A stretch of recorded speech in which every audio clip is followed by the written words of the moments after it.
For months and months now, the mainstream tech media, all the Linux and open source podcasters and Linux and tech YouTubers and all the tech publications, they have been ignoring as hard as they can. They've been shoving their head in the sand over the Red Hat and IBM discrimination story. It's been going on for months now. The Lunduke Journal has been posting all sorts of stuff about it. It's been viewed by crazy numbers of people. The story is out there, but these media outlets, they will not cover it. They have fought covering it tooth and nail every step of the way. It's been crazy. And then last week, a lawsuit was filed against Red Hat by a former Red Hat employee alleging discrimination against the company, right? That forced the Register to finally cover the story. So kudos to the Register for finally covering it. Unfortunately, the one news outlet, which wasn't not The Verge, not Wired, not ZDNet, nobody else is covering it. But the Register that covers it, their one article about it is running cover for IBM. It's crazy. This article literally seems to be engineered to try and trash and disparage the person bringing the lawsuit against IBM and to kind of maybe sow some doubt about the case itself. And it ignores almost every ounce of coverage around this story. It's insane, and it's clearly purposefully done. I'm going to read a little bit to you now because it's one of those amazing examples of the wildly corrupt nature of tech news media. Whether you want to say, well, it's because of political feelings, or, well, it's because they take advertising and sponsorship money from these corporations so they don't want to talk bad about them, or something else entirely. Whatever it is, and whatever root cause you believe it is, I know I have my own thoughts. It's clearly happening. Here's some of the story. The title is, you'll have to scroll down past all the ads from companies that the Register takes money from. We'll just move past all that. IBM sued again for alleged discrimination, this time against white males. Okay, so far, okay. Top Trump Lieutenant Stephen Miller hopes to skewer Big Blue's Linux slinger on behalf of ex-director. And what's interesting is they immediately moved to talking about how this case is tied to Trump, right? They want to pivot the whole story, the narrative about this story to be somehow Trump related, when the story has nothing to do with any political candidate that I'm aware of. That doesn't have to do with Biden or Trump or anyone from any other country for that matter. It just doesn't. I'm going to read this. The first opening paragraph kind of sets the tone here, and I find this fascinating. IBM-owned Red Hat has been sued for allegedly discriminating against a white male employee. The legal team behind the suit is led by Stephen Miller, a key anti-immigration advisor to Donald Trump during his presidency. Okay, now, it's worded in a very relaxed, newsy tone. The first sentence states what's happening. Very straightforward. Yes, the IBM-owned Red Hat is being sued for discrimination against a white male employee. That is true. The word alleged those sorts of words get thrown around a bit in this article. And considering how often words like alleged get thrown around, and I agree, until the lawsuit is settled, we need to see what the results of the suit are. We need to see what the discovery phase shows, what the jury ends up saying, all sorts of things that we need to wait and see on. However, there is a huge mountain of material where IBM and Red Hat are proudly proclaiming that they were indeed discriminating based on racial grounds. And if anyone doubts any of that, go to lunduke.com, scroll down a little ways, and you will see a little link that says the IBM Red Hat leaks. That will take you to this page, which has a chronological list of all of the different leaks that have happened so far, not just from the Lunduke Journal, though mostly because the Lunduke Journal has been publishing the vast majority of the leaked materials about this topic. We've been covering it more than anyone else because it's a huge deal.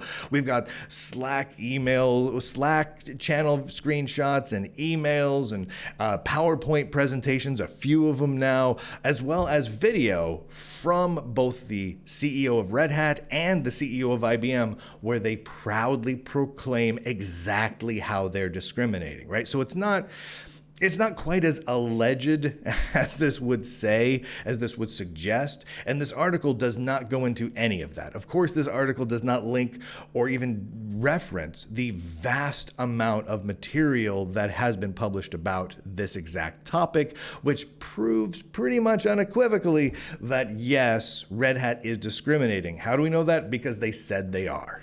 So there you go.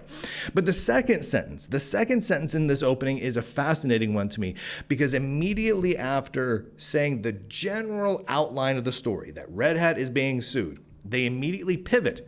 The legal team behind the suit, who is involved, is led by Stephen Miller, anti-immigration. Now, does immigration have anything to do with this story? No. Pro, anti, it's unrelated, right?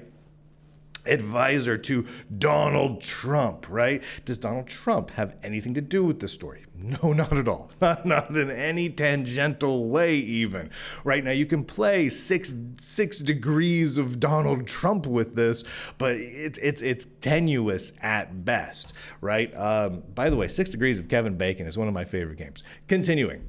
Now, the first part of the article has some things I could quibble with, and really it jumps past huge amounts of data that have been published and honestly does a disservice to the readers of the Register. But we'll jump past that part right now because honestly, tech news articles not doing sufficient research and not going sufficiently in depth into the topic, that's nothing new. Right, that's fine. We can move past that. We're gonna move past that, and then what we're gonna do is we're gonna come down here, and we're gonna talk a little bit. Where's this at? Where am I at here? Yes. The suit cites James O'Keefe, the controversial founder of Project Veritas, who this year settled a defamation suit brought against him by the postmaster of Erie County, Pennsylvania. Okay, okay. Now here's the thing.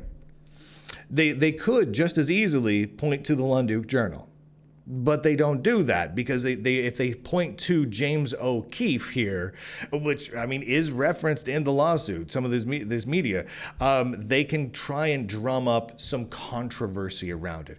They even say controversial founder with links to controversial articles about them and a defamation suit against him. Now, is a defamation suit against a journalist related in any way to this particular suit? Not really. It's really not. I mean, a little bit more than Trump is involved because at least James O'Keefe, a video he published is referenced in one of the exhibits of the lawsuit. But again, that's a video of the IBM CEO. James O'Keefe is not part of that video. Like that's not the important part. The lawsuit is not reliant on James O'Keefe in any way. It's reliant on video from the IBM CEO. It just happens to be that James O'Keefe and the Lunduke Journal published a lot of those videos. Ta-da! And the craziness of this is this keeps going throughout it. Wood has the backing of America First Legal, a nonprofit that filed the lawsuit on his behalf and supplied him with a lawyer. Okay. The America First Legal thunders on its about page that the radical left is using its power inside and outside of the government to destroy our country, right? The whole article at the Register is trying to whip up a political frenzy. That's the whole point of this. The group's leadership is composed of, again, former Trump administration members, including its leader, Stephen Miller, who served as a senior advisor to the now former president. It is interesting that they go this route, and this is what they're trying to frame everything as. It's like they're trying to do multiple things at once. One, they're trying to cast doubt into the source material providing to provided for the exhibits of the lawsuit in order to cast doubt on the validity of the lawsuit, right? Now, does the fact that there's a tangential involvement of Stephen Miller, James O'Keefe, or any of these things, does that matter in the statements that came from the IBM and Red Hat CEOs? No, that really doesn't. We have video of all of that. So who publishes videos or retweets videos or opines about the videos really isn't all that important. Is it important that I talk about them? No, the material themselves is what's important. But this is the route that they're trying to go here. They continue. Meanwhile, Miller, is particularly notable as a major architect of Trump's tough immigration policy, including the Muslim travel ban. He was subpoenaed in 2022 by a federal grand jury investigating attempts by some to overturn the 2020 presidential election and isn't a lawyer. Okay, see, now they're trying to bring in hot button topics. January 6th insurrection. Muslim travel ban, right? It's bringing in a lot of political topics. It's trying to get people politically charged about this particular lawsuit in a way that is totally unrelated to the lawsuit. They go over and over and over again. They're bringing this up, and is it a bit dishonest? Yes, it is profoundly dishonest. Is it clearly, obviously trying to whip people into a frenzy against the person trying to trying to get this lawsuit going against Red Hat? Yes, it absolutely is. In fact, let me see if I can go down here. They actually publish, where is this here? They publish here we are. A statement that they found from Woods, the guy who was discriminated against by Red Hat, where he was positively commenting about Elon Musk. Now, you might ask yourself, what in the heckatarnations would a comment about Elon Musk that was published on LinkedIn, of all places, have to do with the discrimination lawsuit against Red Hat? Well, the answer is absolutely nothing, but I'm going to read it to you now anyway. If you're curious about Woods' opinions, as mentioned in his lawsuit, he does, for example, see Elon Musk's purchase of Twitter, now X, is a good thing. Quote, "Do you recognize and acknowledge that the acquisition has led to an immensely valuable exposure of wrongful censorship and state collusion to control the public's access to the truth?" Woods wrote on LinkedIn in a conversation with another user. "That ought to be counted as one of the most generous acts in history." End quote. Wood then warned against, quote, "trusting some elite group to curate the information you are able to consider and evaluate for yourself." Now, what's interesting here is the purpose of talking about this from the Register appears to be to color people's perception of the person who is suing Red Hat, right? So the person who is, in theory, the victim here is being attacked, tarnished, tarred and feathered, and derided publicly by the Register. They are, in effect, victim shaming. It's just too crazy. It's absolutely crazy. Now, some of this article is not far off, especially in the first half. I'd say it's like 80% true, 20% bupkis. That's a pretty good ratio for the Register, so I'm going to let them have it and give them the win on that one. And the fact that they're covering this at all is a positive win. However, I would caution the Register and anyone else against running cover, especially as obvious as this, for a big mega corporation.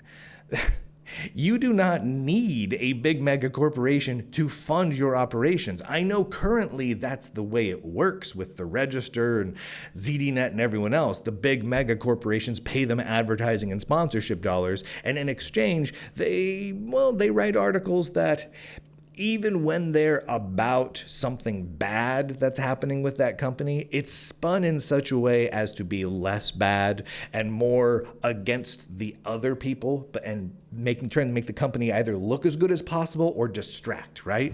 Because this article ends with just saying, oh yeah, there's a discrimination lawsuit against Red Hat. But look over here, there's this Trump guy over here and a Muslim travel ban and January 6th insurrection and this guy likes Elon Musk. He said he likes Elon Musk. Now, just to give you a little bit of a background here. Now, I am 100% fine with all journalists being public about what their personal feelings are on politics or any other issues. Shoot, I have made no attempt to hide my own personal political feelings. However, I would like to point out that my coverage of this particular topic has been relatively free of my political leanings. I mean, realistically, you can tell what my leanings are, but I don't go off into the weeds shouting about Joe Biden. Ever. I don't think the word Biden even comes up in this. When I talk about my article, lawsuit filed against Red Hat for racial discrimination, it's mostly the announcement with screenshots and details linking to it. I also published the meeting slides that was published within the exhibit. Now, do I have my own political feelings about this? Yes, I do. Absolutely. I'm not going to hide that. However, you also deserve to see all of this information. And so I've published all of that information in its entirety there, just like I publish all of the leaks in chronological order with as much backing material as I can muster. And while I will occasionally make comments about what I think and my opinions on many of these things, I don't tie them into political events like saying, oh, but this guy doing this really voted for Joe Biden. Can you believe he voted for Joe Biden? Like, I don't do that because that's stupid. I'm not going to go around doing all that stuff. Now, the author of this Register piece does that all over the place. Oh, have you heard about Donald Trump and Muslim travel bans and January insurrections? Like, it's all over the place. So who is the writer? Well, the writer of this piece is a guy named Matthew Conitzer, who made a few posts here and there on social media, quite a few, along the lines of Republican women are miserable, Republican messaging is bad, Republican candidates are trash, maggots are godless fascist orcs and they worship power. There's another one, the second Trump gets back on Twitter, I'm leaving, I'll get my news from Reddit if I have to. So maybe this whole article is influenced by political feelings. If so, that's a little ridiculous. Maybe this whole thing is influenced by, not wanting the Red Hat to look bad, so trying to distract away from the bad things that Red Hat is doing. That could be. Maybe it's just trying to get everyone who's already left of center politically whipped up into a frenzy to protect Red Hat, to attack anyone who's attacking them by saying, oh, anyone who's suing Red Hat, they're probably aligned with Trump and insurrection, right? That seems like the route that they're going with this. What I'm saying here is this. We are seeing clear examples happening where either the tech news media is completely ignoring the most critical and important stories going on today in Linux, open source, and tech news in general, tech industry news. But in addition to that, when we do see coverage of these stories, which is few and far between, they are running cover for the big companies, whatever the reason behind that is. And I think we can all take a couple of guesses as to why that is.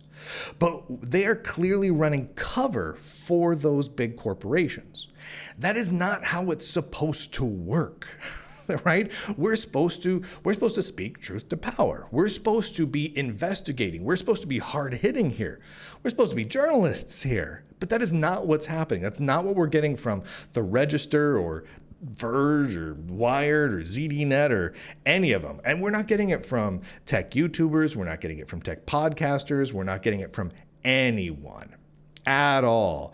And the fact that the best example of tech journalism that we've got outside of the Lunduke Journal is coming from the Register, where they're clearly doing spin for the company, that's a pretty friggin' sorry state of things. We'll keep on top of the story with Red Hat. Here at the Lunduke Journal. We'll keep on top of all of these tech news outlets and what they're doing to cover for companies like Red Hat, which is, honestly, that's horrible. In my mind, that's unethical. That's terrible. I find it highly frustrating. I find it highly frustrating that these things are going on. Now, it's okay. Now, Matthew Conitzer, who wrote this piece for the Register, doesn't link to the Lunduke Journal, doesn't mention the Lunduke Journal, doesn't mention all of the things that were published by the Lunduke Journal that support this lawsuit, and that's fine. You know what? The Lunduke Journal does not need the Register's approval or traffic. We don't need that.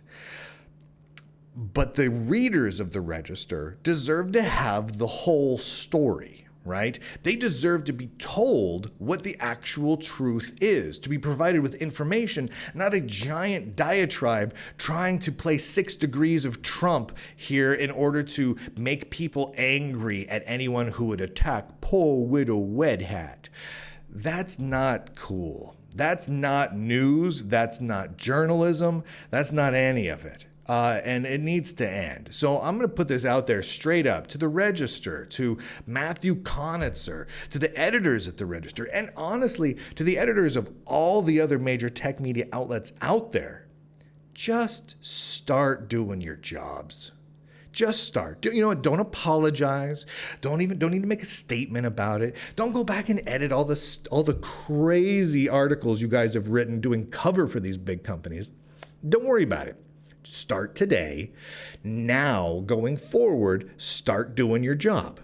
And then when I see you start doing your job, I will do more follow-ups of shows and podcasts and articles proclaiming how great it is that you're doing your job, that you're actually doing investigative journalism, that you're actually covering things that are done by these big tech companies, by some of the biggest tech companies on earth. And you're actually being critical of them, which you're supposed to be. You are supposed to doubt everything they say. You are supposed to be critical of what they say. That is just how it's supposed to work here. You're supposed to be a skeptic. You're not supposed to be like, oh, Red Hat doesn't say there's any bad stuff going on. Somebody tangentially relate. Trump is over insurrection. Like, no. Dig in. Look at the details. Publish them for your audience. It doesn't matter if you like me or dislike me. Publish links to all of the content here. I published all of the IBM and Red Hat leaks, not just that I've published, but that O'Keefe Media has published as well. And it's all here. You can vet it for yourself before publishing it if you want. I'm not telling you to take my word for any of it. I'm telling you to look at the material that exists and actually report on it, for heaven's sake. Oh my goodness. If you out there have not currently subscribed to the Lunduke Journal, go do so. Go to lunduke.com. It'll take you to a page called Lunduke Journal Link Central. That gives you every link to everything in the Lunduke Journal, the audio podcast where this show is published. If you're watching the video version, enjoy. But the audio podcast is where most people get the show. You can get that over at lunduke.com. And lots and lots of articles over there. The articles that you'll find at lunduke.com is a small amount, a curated small collection of the total number of articles that are available from the Lunduke Journal. Once you subscribe at lunduke.locals.com, you will have access to our entire content database. It's a searchable, sortable thing of videos and PDF files and ebooks and articles, and it's crazy and wild, and you help to actually support truly independent tech media, so that way the news you get is not whatever the heck this is from the Register. So with that, ladies and gentlemen, boys and girls, nerds and nerdettes across the inner tube, I do declare, end broadcast.